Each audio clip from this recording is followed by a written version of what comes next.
Hi ನಮಸ್ಕಾರ. ಯುಗಾದಿ ಸಂಭ್ರಮದಲ್ಲಿದ್ದೀವಿ. ಯುಗಾದಿ ಅಂದ ಕೂಡಲೇ ಬೇವು ಬೆಲ್ಲ ನೆನಪಾಗುತ್ತೆ. ಇದು ನಮ್ಮ ಲೈಫ್ನ ಅಪ್ಸ್ ಅಂಡ್ ಡೌನ್ಸ್ನ ಸಿಂಬಲೈಸ್ ಮಾಡುತ್ತೆ. ಇದ್ರ ಜೊತೆಗೆ ಇದರಲ್ಲಿ ಸಾಕಷ್ಟು ಹೆಲ್ತ್ ಬೆನಿಫಿಟ್ಸ್ ಇದೆ. ಸೊ ಇವತ್ತಿನ ಎಪಿಸೋಡಲ್ಲಿ ಬೇವು ಮತ್ತೆ ಬೆಲ್ಲದ ಮ್ಯಾಜಿಕಲ್ ಹೆಲ್ತ್ ಬೆನಿಫಿಟ್ಸ್ ಅಂಡ್ ಅವುಗಳನ್ನ ಯಾಕೆ ತಿನ್ನಲೇಬೇಕು ಅನ್ನೋ ಇಂಪಾರ್ಟೆನ್ಸ್ ಬಗ್ಗೆ ತಿಳ್ಕೊಳ್ಳೋಣ. ವೆಲ್ಕಮ್ ಟು GSS ಮಾಧ್ಯಮ. ಫಸ್ಟ್ ಬೇವಿನ ಹೆಲ್ತ್ ಬೆನಿಫಿಟ್ಸ್ ಏನು ಅಂತ ನೋಡೋಣ. ಬೇವಿನ ಮರನ ಆಯುರ್ವೇದದಲ್ಲಿ ವಂಡರ್ ಟ್ರೀ ಅಂತಾನೆ ಕರೀತಾರೆ.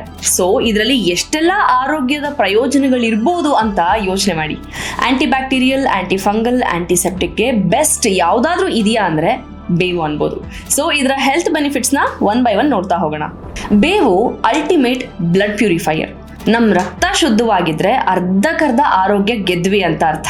ಯಾಕಂದ್ರೆ ರಕ್ತ ಚೆನ್ನಾಗಿದ್ರೆ ನಮ್ಮ ದೇಹದಲ್ಲಿ ಆಕ್ಸಿಜನ್ ಸಪ್ಲೈ, ಜೀವಕೋಶಗಳು ಪೋಷಕಾಂಶಗಳನ್ನ ಹೀರ್ಕೊಳ್ಳೋದು, ಟಾಕ್ಸಿನ್ ಎಲಿಮಿನೇಷನ್ ಇದೆಲ್ಲ ಸರಿಯಾಗಿ ಹೆಲ್ದಿ ಆಗಿರ್ತೀವಿ. ಅದೇ ನಮ್ಮ ರಕ್ತ ಶುದ್ಧಿ ಆಗಿಲ್ಲ ಅಂದ್ರೆ ಇದು ಯಾವ ಕೆಲಸನೂ ಸರಿಯಾಗಲ್ಲ. ಜೊತೆಗೆ ಬೇರೆ ಬೇರೆ problems like digestion issues, chronic diseases ಬರೋ ಚಾನ್ಸಸ್ ಇರುತ್ತೆ. ಮೇಯ್ನ್ ಆಗಿ ನಮ್ಮ ರಕ್ತ ಶುದ್ಧಿ ಇಲ್ಲ ಅನ್ನೋದನ್ನ ನಮ್ಮ ಸ್ಕಿನ್ ಮತ್ತೆ ಹೇರ್ ಇಂಡಿಕೇಟ್ ಮಾಡ್ತಿರುತ್ತೆ. ಇದೆಲ್ಲ ಸರಿ ಇರಬೇಕು ಅಂದ್ರೆ ರಕ್ತ ಶುದ್ಧಿ ಆಗಿರೋದು ತುಂಬಾನೇ ಇಂಪಾರ್ಟೆಂಟ್ ಅಂಡ್ ಇದಕ್ಕೆ ಬೆಸ್ಟ್ ಮದ್ದು ಬೇವು. ಬೇವಿನ ಬಯೋ ಆಕ್ಟಿವ್ ಕಾಂಪೌಂಡ್ಸ್ ನಿಂಬಿನ್ ಮತ್ತೆ ನಿಂಬಿಡಿನ್ ಟಾಕ್ಸಿನ್ಗಳನ್ನ ಹೊರಗೆ ಹಾಕಿ ಲಿವರ್ ಮತ್ತೆ ಕಿಡ್ನಿ ಫಂಕ್ಷನ್ಸ್ ಸುಧಾರಿಸುತ್ತೆ. ಇದರಲ್ಲಿರೋ ಆಂಟಿ ಇನ್ಫ್ಲಮೇಟರಿ ಮತ್ತೆ ಆಂಟಿ ಬ್ಯಾಕ್ಟೀರಿಯಲ್ ಗುಣ ದೇಹದಲ್ಲಿ ಸೋಂಕು ಮತ್ತೆ ಇನ್ಫ್ಲಮೇಷನ್ ಕಮ್ಮಿ ಮಾಡಿ ಇಮ್ಯುನಿಟಿನ ಬಲಪಡಿಸುತ್ತೆ. ಇನ್ನು ಯುಗಾದಿ ಬರೋದೇ ಸಮ್ಮರ್ ಟೈಮಲ್ಲಿ. ನಮ್ಮ ಹಿರಿಯರು ಯಾವ ಉದ್ದೇಶಕ್ಕೆ ಆಚರಣೆಗಳನ್ನ ತಂದ್ರೋ ಗೊತ್ತಿಲ್ಲ, ಬಟ್ ಅದರಿಂದ ಎಷ್ಟೆಲ್ಲ ಲಾಜಿಕ್ ಅಂಡ್ ಬೆನಿಫಿಟ್ ಇದೆ ಅಂದ್ರೆ ಬೇವಿನ ವಿಷಯದಲ್ಲಿ ಅದನ್ನ ನೋಡ್ಬೋದು ನಾವು. ಸಮ್ಮರ್ ಟೈಮಲ್ಲಿ ಬೇವನ್ನ ಸೇವನೆ ಮಾಡೋದ್ರಿಂದ ತುಂಬಾನೇ ಬೆನಿಫಿಟ್ಸ್ ಇದೆ. ಇದರಲ್ಲಿರೋ ಕೂಲಿಂಗ್ ಪ್ರಾಪರ್ಟೀಸ್ ಬೇಸಿಗೆಯಲ್ಲಿ ಎಕ್ಸೆಸಿವ್ ಹೀಟ್ನ ಕಮ್ಮಿ ಮಾಡಿ ದೇಹದ ತಾಪಮಾನವನ್ನ ಬ್ಯಾಲೆನ್ಸ್ ಮಾಡುತ್ತೆ. ಸೊ ಈಗ ಬೇವನ್ನ ಹೇಗೆ ತಿನ್ಬೋದು ಅಂತ ತಿಳಿಸ್ತೀನಿ. ಯುಗಾದಿಲಿ ಸಾಮಾನ್ಯವಾಗಿ ಬೇವಿನ ಹೂ ಜೊತೆ ಬೆಲ್ಲ ಸೇರಿಸಿ ತಿಂತೀವಿ, ಬಟ್ ಇದನ್ನ ನಾರ್ಮಲ್ ಡೇಸ್ ಅಲ್ಲಿ ಹೇಗೆ ತಿನ್ಬೋದು ಅಂದ್ರೆ ಬೆಳಿಗ್ಗೆ ತಿಂಡಿಗೆ ಒಂದು ಅರ್ಧ ಗಂಟೆ ಮುಂಚೆ ಒಂದೆರಡು ಎಲೆನ ಚೆನ್ನಾಗಿ ಅಗದು ತಿನ್ನೋದ್ರಿಂದ ಬೆನಿಫಿಟ್ಸ್ ಇದೆ.